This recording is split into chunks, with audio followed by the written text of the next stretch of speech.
First നമ്മുടെ ഈ ടെക്സ്റ്റില് ആദ്യം ഓസിലേഷൻസിനെ കുറിച്ചാണ് നമുക്ക് പറഞ്ഞു തരുന്നത്. ഇതിനെ കുറിച്ചുള്ള ഓസിലേഷൻസിനെ കുറിച്ചിട്ട് പറയുമ്പോൾ നമുക്ക് മനസ്സിലാക്കേണ്ട ഒന്നാമത്തെ കാര്യം, ഇവിടെ ഓയിൽ നിന്നാണ് നമ്മൾ സ്റ്റാർട്ട് ചെയ്തതെങ്കിൽ, എവിടെ നിന്നാണ് സ്റ്റാർട്ട് ചെയ്തതെങ്കിൽ ഓയിൽ നിന്നാണ് നമ്മുടെ ആ ഒരു ഊഞ്ഞാലിന്റെ ഓസിലേഷൻസ് സ്റ്റാർട്ട് ചെയ്യുന്നതെങ്കിൽ നമ്മൾ അത് എവിടേക്ക് പോയിട്ട് ബിയിലേക്ക് പോയിട്ട് ബിയിൽ നിന്ന് വീണ്ടും ഓയിലേക്ക് വന്നിട്ട് എന്നിട്ട് ഓയിൽ നിന്ന് എയിലേക്ക് പോയിട്ട് എയിൽ നിന്ന് എങ്ങോട്ടേക്ക് തിരിച്ചു വരണം? ഓയിലേക്ക് തിരിച്ചു വരണം. ഓയിൽ നിന്ന് ബിയിലേക്കുള്ള ദൂരത്തിന് എന്തെന്ന് വിളിക്കുന്നു? A, amplitude. എന്തെന്നാ വിളിക്കുന്നത്? എ അഥവാ ആംപ്ലിറ്റ്യൂഡ് അല്ലെ? ആംപ്ലിറ്റ്യൂഡ് എത്ര പ്രാവശ്യം ഉണ്ടെങ്കിൽ ഒരു ഫുൾ ഓസിലേഷൻ ആവും? 4 എണ്ണം ഉണ്ടെങ്കിൽ എന്താവും? ഒരു ഫുൾ ഓസിലേഷൻ ആവും. We will call it as a full oscillation. So important concept, one oscillation is equal to 4 amplitude. എത്ര? 1 oscillation is equal to 4 amplitude. അത് പക്ക എല്ലാവർക്കും കിട്ടിയല്ലോ, ആ കൺസെപ്റ്റ് കിട്ടിയല്ലോ. ഒരു ഓസിലേഷൻ എത്ര ആംപ്ലിറ്റ്യൂഡ്? അതാണ് ഫസ്റ്റ് വൺ. ഇത് സർക്കുലർ മോഷൻ ആണോ ഓസിലേറ്ററി മോഷൻ ആണോ കാണിക്കുന്നത്? ഓസിലേറ്ററി. എന്നപ്പോൾ എന്താണ് ഓസിലേറ്ററി മോഷൻ എന്നാണ് അടുത്ത ഞാൻ പറഞ്ഞു തരാൻ പോകുന്നത്.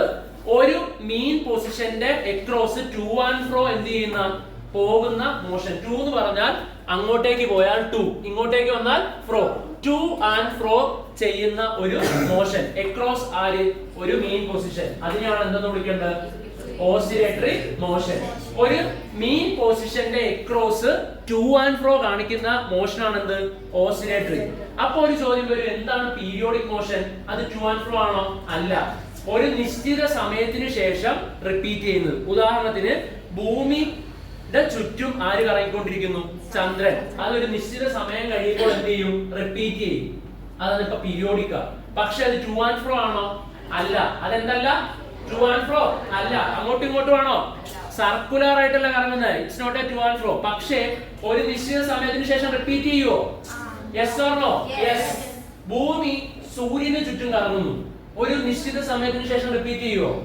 റിപ്പീറ്റ് ചെയ്യും. എത്ര ദിവസം കഴിയുമ്പോൾ? 365 ദിവസം കഴിയുമ്പോൾ ആ റെപ്പറ്റീഷൻ പിന്നെയും നടക്കും അല്ലേ? ഒരു വർഷം കഴിയുമ്പോൾ വീണ്ടും. ഇനി ഭൂമി അതിന്റെ ആക്സിസിൽ കടന്ന് കറങ്ങിക്കൊണ്ടിരിക്കുന്നു. ഭൂമി അതിന്റെ ആക്സിസിൽ കടന്ന് കറങ്ങിക്കൊണ്ടിരിക്കുന്നു. പീരിയോഡിക് അല്ലേ? എത്ര മണിക്കൂറാണ് അതിന്റെ ടൈം പീരീഡ്? 24. കറങ്ങി കറങ്ങി അവസാനം 24 മണിക്കൂർ കഴിയുമ്പോൾ വീണ്ടും എന്ത് ചെയ്യും? അത് ആ കറക്കം തുടരും അല്ലെ? സോറി, പീരിയോഡിക് ഉണ്ട്, ഓസിലേറ്ററി ഉണ്ട്. എന്താ വ്യത്യാസം? പീരിയോഡിക് എന്ന് പറഞ്ഞാൽ ഒരു നിശ്ചിത സമയത്തിന് ശേഷം എന്ത് ചെയ്യണമെന്നേ ഉള്ളൂ? റിപ്പീറ്റ് ചെയ്യണം. അപ്പോൾ അത് ഓസിലേറ്ററി ആകുന്നത് എപ്പോഴാ? നിശ്ചിത സമയത്തിന് ശേഷം റിപ്പീറ്റും ചെയ്യണം, മീൻ പൊസിഷൻ ഉണ്ടാവണം. ആ മീൻ പൊസിഷന്റെ എക്രോസ് എന്ത് നടക്കണം? To and ഫ്രോ. To and ഫ്രോ. Periodic oscillatory മനസ്സിലായോ? അപ്പൊ ഇങ്ങനെ ചോദിച്ചാൽ എന്താണ് ആൻസർ? എല്ലാ ഓസിലേറ്ററിയും പീരിയോഡിക് ആണ്. ശരിയോ തെറ്റോ? എല്ലാ ഓസിലേറ്ററിയും പീരിയോഡിക് ആണ്. ശരി. എല്ലാ ഓസിലേറ്ററിയും എന്താണ്? പീരിയോഡിക് ആണ്. പക്ഷേ എല്ലാ പീരിയോഡിക്കും എന്തല്ല? ഓസിലേറ്ററി അല്ല. പീരിയോഡിക്കിന് എന്ത് മാത്രം മതി? പീരിയോഡിക്കിന് ഒരു ഫിക്സ്ഡ് ടൈം ഇന്റർവെൽ മാത്രം മതി. എന്ത് വേണ്ട? മീൻ പൊസിഷന്റെ അക്രോസ് ഉള്ള എന്ത് വേണ്ട? ടു ആൻഡ് ഫ്രോ വേണ്ട. ഓസിലേറ്ററിക്ക് എന്ത് വേണം? ടൈം പീരീഡും വേണം, ടു ആൻഡ് ഫ്രോയും വേണം, across A mean position. So നിങ്ങൾ കറക്റ്റ് പറയുക, എല്ലാ ഓസിലേഷനും പീരിയോഡിക് ആണ്. ശരിയോ തെറ്റോ? ശരി. പക്ഷെ എല്ലാ പീരിയോഡിക്കും എന്തല്ല? ഓസിലേറ്ററി അല്ല. പിടികിട്ടിയോ? ഓക്കെ അല്ലേ? അപ്പോൾ ഇവിടെ നമ്മൾ പഠിച്ച കൺസെപ്റ്റ്, ഒരു ഓസിലേഷൻ കംപ്ലീറ്റ് ചെയ്യാൻ എത്ര ആംപ്ലിറ്റ്യൂഡ്? 4 ആംപ്ലിറ്റ്യൂഡ്. അപ്പോൾ മീൻ പൊസിഷൻ എന്ന് പറയുന്നത് ഈ ഓ തന്നെ വേണമെന്ന് നിർബന്ധമുണ്ടോ? അല്ല. വേണമെങ്കിൽ നമുക്ക് എയിൽ നിന്ന് സ്റ്റാർട്ട് ചെയ്യാം. എവിടെ നിന്ന് സ്റ്റാർട്ട് ചെയ്യാം? എയിൽ നിന്ന് സ്റ്റാർട്ട് ചെയ്ത് എങ്ങോട്ട് പോകണം? ഓയിലേക്ക് പോകണം. ഓയിൽ നിന്ന് ബിയിലേക്ക് പോകണം. പറഞ്ഞേ, ബിയിൽ നിന്ന് ഓയിലേക്ക് വരണം, ഓയിൽ നിന്ന് എയിലേക്ക് എത്തണം. അല്ലെങ്കിൽ ബിയിൽ നിന്ന് തുടങ്ങാം. ബിയിൽ നിന്ന് തുടങ്ങിയാൽ ഓയിലേക്ക് എത്തണം, ഓയിൽ നിന്ന് എയിലേക്ക് എത്തണം, എയിൽ നിന്ന് ഓയിലേക്ക് എത്തണം, ഓയിൽ നിന്ന് എങ്ങോട്ടേക്ക് വരണം? ബിയിലേക്ക് എത്തണം. അത് കഴിഞ്ഞിട്ട് നമ്മൾ പഠിച്ചത് എക്സാമ്പിൾസ് ഓഫ് ഓസിലേഷൻസ് ആണ്. ഓസിലേഷൻസ് കാണിക്കുന്നതിന് എക്സാമ്പിൾ ക്ലോക്കിലുള്ള പെൻഡുലം. Pendulum clock. അതിനകത്ത് ആ പെൻഡുലം കിടന്നുകൊണ്ട് എന്ത് ചെയ്തുകൊണ്ടിരിക്കുക? ഇങ്ങനെ ആടിക്കൊണ്ടിരിക്കുക. ടു ആൻഡ് ഫ്രോ ആടിക്കൊണ്ടിരിക്കുക. മീൻ പൊസിഷന്റെ അക്രോസ് ആടിക്കൊണ്ടിരിക്കുക. It's an example for oscillation. വേറെ സാധാരണ ലാബുകളിൽ ഉപയോഗിക്കുന്ന ഏതാ? പെൻഡുലം. ലാബുകളിൽ ഉപയോഗിക്കുന്ന പെൻഡുലം. പിന്നെ മോഷൻ ഓഫ് എ സ്വിംഗ്. ഊഞ്ഞാലാടുന്നത്. എന്താണെന്ന്? ഊഞ്ഞാലാടുന്നത്. ഇതെല്ലാം എന്താണ്?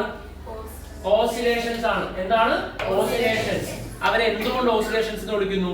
കാരണം അവർക്ക് ഒരു ടൈം പീരീഡ് ഉണ്ട്. ഒരു നിശ്ചിത സമയത്തിന് ശേഷം എന്ത് ചെയ്യും? റിപ്പീറ്റ് ചെയ്യും. അതുപോലെ തന്നെ ഇവർക്ക് എന്തുകൊണ്ട് മീൻ പൊസിഷൻ ഉണ്ട്. അതിന്റെ അക്രോസ് എന്ത് ചെയ്യുന്നു? ടു ആൻഡ് ഫ്രോ മോഷൻ അവർ കാണിക്കുന്നു. എന്ത് മോഷൻ കാണിക്കുന്നു? ടു ആൻഡ് ഫ്രോ മോഷൻ അവർ കാണിക്കുന്നു. സോ ഞാൻ പറയുക, പെൻഡുലം ക്ലോക്ക് ഒരു പീരിയോഡിക് മോഷൻ ആണ്. ശരിയോ തെറ്റോ? ശരിയാ, പീരിയോഡിക് ആ. കാരണം ഒരു ഡെഫിനിറ്റ് ടൈം ഇന്റർവെൽ കഴിയുമ്പോൾ എന്ത് ചെയ്യുന്നുണ്ട്? റിപ്പീറ്റ് ചെയ്യുന്നുണ്ട്. അതൊരു ഓസിലേറ്ററി ആണ്. ശരിയോ തെറ്റോ? അതെ. ഇനി പറയുന്ന ശരിയോ തെറ്റോ എന്ന് ആലോചിച്ചിട്ട് പറയുക. എല്ലാ പീരിയോഡിക്കും ഓസിലേറ്ററിയാ? അല്ല. പക്ഷെ എല്ലാ ഓസിലേറ്ററിയും എല്ലാ ഓസിലേറ്ററിയും. ഇനി അടുത്ത് നമ്മൾ പഠിച്ച കൺസെപ്റ്റ് എന്താണ് ഫ്രീക്വൻസി, എന്താണ് ആംപ്ലിറ്റ്യൂഡ് എന്നാണ് പഠിച്ചത്. എന്താണ് ടൈം പീരീഡ് ഒന്ന് ഞാനൊന്ന് ജസ്റ്റ് എക്സ്പ്രസ് ചെയ്ത് കാണിച്ചു തരാം. നോക്കിക്കോണം. ടൈം പീരീഡ് എന്ന് പറഞ്ഞാൽ ഒരു ഓസിലേഷൻ കംപ്ലീറ്റ് ചെയ്യാൻ എടുക്കുന്ന സമയത്തിനെയാണ് എന്തെന്ന് പറയുന്നത്? Time period. അടുത്ത നമ്മൾ പഠിച്ച ഫ്രീക്വൻസി എന്ന് പറഞ്ഞാൽ ഒരു സെക്കൻഡിൽ എത്ര ഓസിലേഷൻസ് ഉണ്ടെന്നുള്ളതാണ് എന്ത്? ഫ്രീക്വൻസി. ഒരു സെക്കൻഡിൽ എത്ര ഓസിലേഷൻസ് ഉണ്ടെന്നുള്ളതാണ് ഫ്രീക്വൻസി. പിന്നെ പഠിച്ചതാണ് എന്ത്? ആംപ്ലിറ്റ്യൂഡ് എന്ന് പറഞ്ഞാൽ മീൻ പൊസിഷനിൽ നിന്ന് എത്ര മാത്രം ദൂരം അത് പോകുന്നുണ്ട്. അതിനെയാണ് എന്തെന്ന് പറയുന്നത്? ആംപ്ലിറ്റ്യൂഡ്. എന്തെന്നാ പറയുന്നത്? Amplitude. So time period, frequency, amplitude. ഇനി അടുത്ത നമ്മൾ പഠിച്ച കൺസെപ്റ്റ് ടൈം പീരീഡും ഫ്രീക്വൻസിയും തമ്മിലുള്ള ബന്ധം. എന്താണ് ആ ബന്ധം? Time period is equal to 1/f. Time period കൂടുമ്പോൾ ഫ്രീക്വൻസി കുറയും. അതാണ് അടുത്ത കൺസെപ്റ്റ് നമ്മൾ പഠിച്ചത്. പിന്നെ പഠിച്ചത് ഒരു പ്രോബ്ലം ചെയ്തു. എന്ത് ചെയ്തു? 30 ഓസിലേഷൻസിന് 30 ഒരു മിനിറ്റ്. എത്ര മിനിറ്റാ? ടൈം പീരീഡ് എത്ര? ഫ്രീക്വൻസി എത്ര എന്നാണ് ചോദ്യം. ടൈം പീരീഡ് എത്ര? എടാ 30 ഓസിലേഷൻസിന് നമ്മൾ എന്നും SI യൂണിറ്റിലേക്ക് എത്തിക്കണം. എത്ര? 1 മിനിറ്റ് 60 സെക്കൻഡ്. എടാ ഒരു ഓസിലേഷൻ എടുക്കുന്ന സമയത്തിനാണ് എന്ന് പറയുന്നത് ടൈം പീരീഡ്. എടാ 30 ഓസിലേഷൻ 60 സെക്കൻഡ്. അങ്ങനെയാണെങ്കിൽ ഒരു ഓസിലേഷന് എത്ര സമയം? അത് നമുക്ക് കണ്ടുപിടിക്കാം. ഒരു ഓസിലേഷൻ എടുത്ത സമയം എത്രയായിരിക്കും? 60 ഡിവൈഡഡ് ബൈ എത്ര സെക്കൻഡ്? 2 സെക്കൻഡ് ആണ്. ഒരു ഓസിലേഷൻ എടുത്ത സമയം 2 സെക്കൻഡ്. സോ അതാണ് എന്ത്? എന്താ? Time period. എന്താ? Time period. ഒരു ഓസിലേഷൻ എടുത്ത സമയത്തിനെ എന്തെന്ന് വിളിക്കുന്നു? Time period. അടുത്തതായിട്ട് നമ്മൾ നേരെ തിരിച്ചെഴുതണം. 60 സെക്കൻഡ് കൊണ്ട് എത്ര ഓസിലേഷൻ? 30 ഓസിലേഷൻ. അങ്ങനെയാണെങ്കിൽ ഒരു സെക്കൻഡ് കൊണ്ടുള്ള നമ്പർ ഓഫ് ഓസിലേഷനെയാണ് എന്തെന്ന് വിളിക്കേണ്ടത്? ഫ്രീക്വൻസി. എന്താ? ഫ്രീക്വൻസി. സോ 30 ഡിവൈഡഡ് ബൈ 3 ഒരു പ്രാവശ്യം 1/2. യൂണിറ്റ് ഏതാ ഫ്രീക്വൻസിയുടെ? Hertz. Unit of frequency is hertz. Unit of time period is second. Second ആണ് ടൈം പീരീഡിന്റെ. ഹെർട്സ് ആണ് ഇതിന്റെ ആവൃത്തി അല്ലെങ്കിൽ ഫ്രീക്വൻസിയുടെ. ഓക്കെ അല്ലേ? ഇത് രണ്ടുമാണ് അടുത്ത നമ്മൾ പഠിച്ച കൺസെപ്റ്റ്. അതാണ്. നോക്കിക്കേ. എന്നിട്ട് ഇവര് പറയുന്നുണ്ട് ഫ്രീക്വൻസി എന്താണ്? ഫ്രീക്വൻസി എന്താ? Number of cycles or oscillation per second.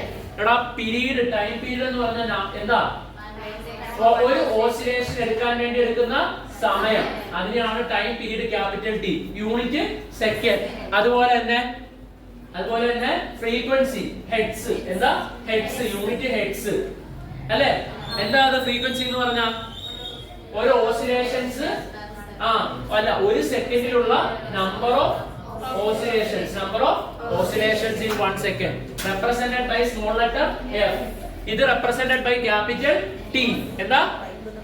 ഇനി അടുത്ത കൺസെപ്റ്റ് നമ്മൾ പഠിച്ചത് പെൻഡുലത്തിന്റെ നീളം കൂടുന്നതിനനുസരിച്ച് ഫ്രീക്വൻസി കുറയും.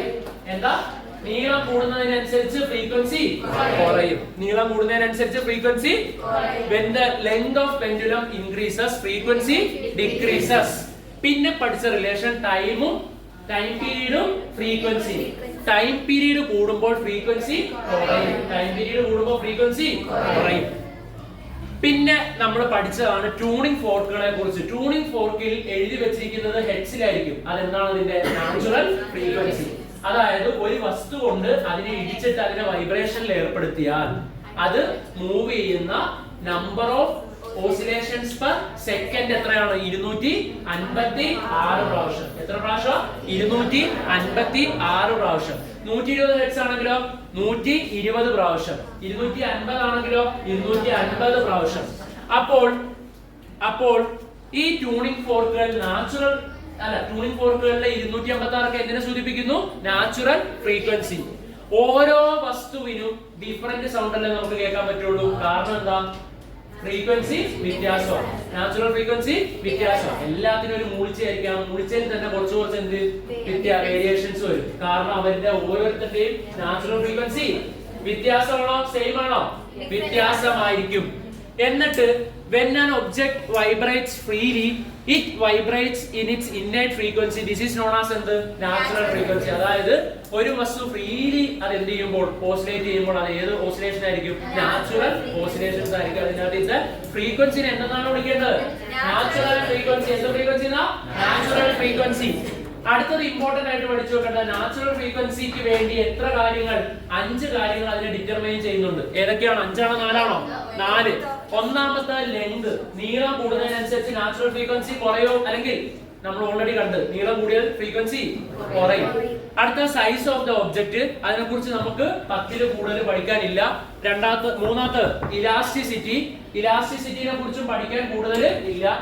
ഇലാസ്റ്റിസിറ്റി എന്ന് പറഞ്ഞാൽ ഒരു ഫോഴ്സ് കൊടുത്തു കഴിഞ്ഞാലും, ഇപ്പോ ഇലാസ്റ്റിക്കിന് ഇലാസ്റ്റിസിറ്റി ഇച്ചിരി കൂടുതലുള്ള വസ്തുവാ. എന്താണത്? ഫോഴ്സ് കൊടുത്തു കഴിഞ്ഞിട്ടും യഥാർത്ഥ പൊസിഷനിലേക്ക് തിരിച്ചു വരാനുള്ള കഴിവിനെയാണെന്ന് പറയുന്നത് ഇലാസ്റ്റിസിറ്റി. എന്താ പറയുന്നത്? ഇലാസ്റ്റിസിറ്റി. അത് കൂടുതലാണ് ആ ഇലാസ്റ്റിക്കിന്. അതുപോലെ തന്നെ നിങ്ങൾക്ക് ഗ്ലാസിന് ഇലാസ്റ്റിസിറ്റി ഉണ്ടെന്നാണോ ഇല്ലെന്നാണോ ഓർക്കുന്നത്?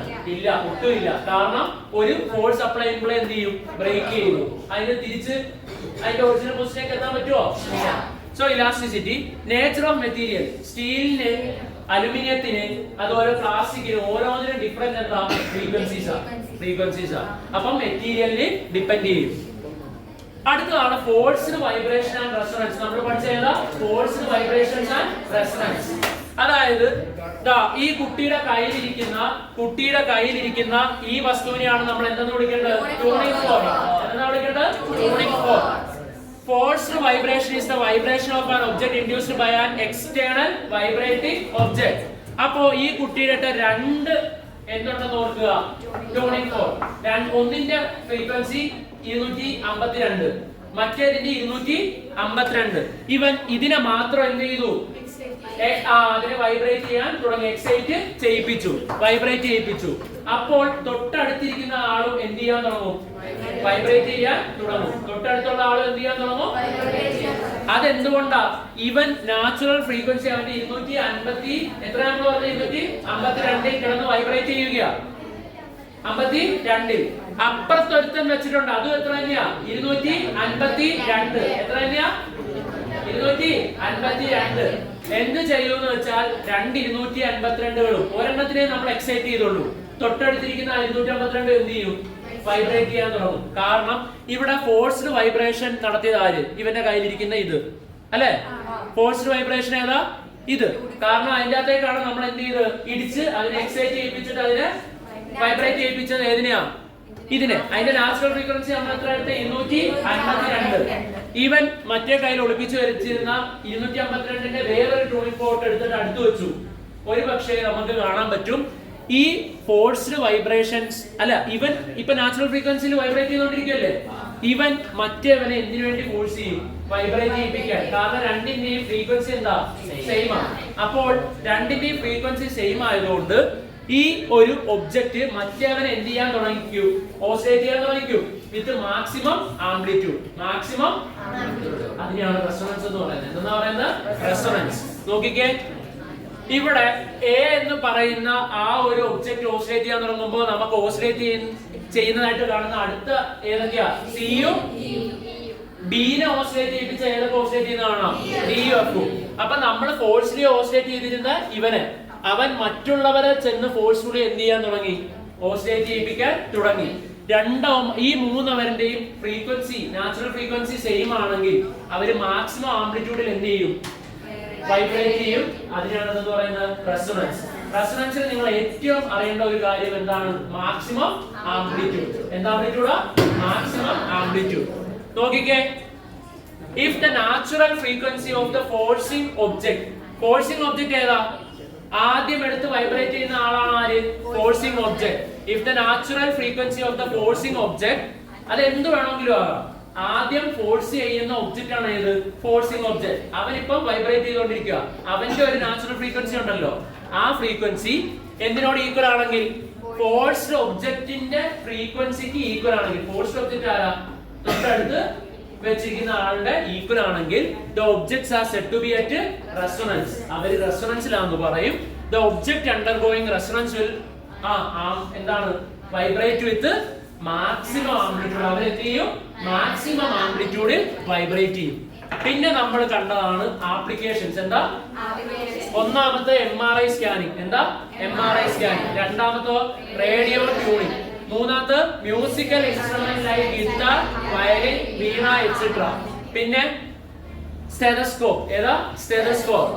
നാലാമത്തെ 1 2 3 4 അഞ്ചാമത്തെ instrument like megaphones, horns, trumpets, nagaswaram etcetera. ഇതിലൊക്കെ എന്തുണ്ടെന്ന് പഠിച്ചു വെച്ചാൽ മതി. Resonance, forced oscillations. അടുത്ത് കഴിഞ്ഞിട്ട് നമ്മൾ എന്ത് കണ്ടുപിടിച്ചു? ഈ പ്രോബ്ലംസ് ചെയ്തു. ക്വസ്റ്റ്യൻ എഴുതിക്കേ. ഫ്രീക്വൻസി ആവൃത്തി 1 ഹെർട്സ്. ഫ്രീക്വൻസി എത്ര ഹെർട്സാ? 1 hertz. Frequency equal to 1 hertz. Frequency എത്ര ഹെർട്സാ?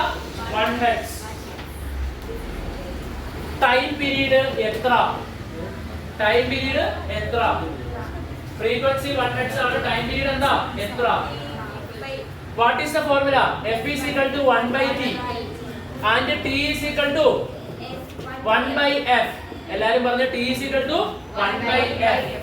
So frequency എത്രയാണ് വന്നിരിക്കുന്നത്? 1 hertz. 1 by 1 is equal to 1 second. എത്ര സെക്കൻഡ് ആയിരിക്കും? 1 second.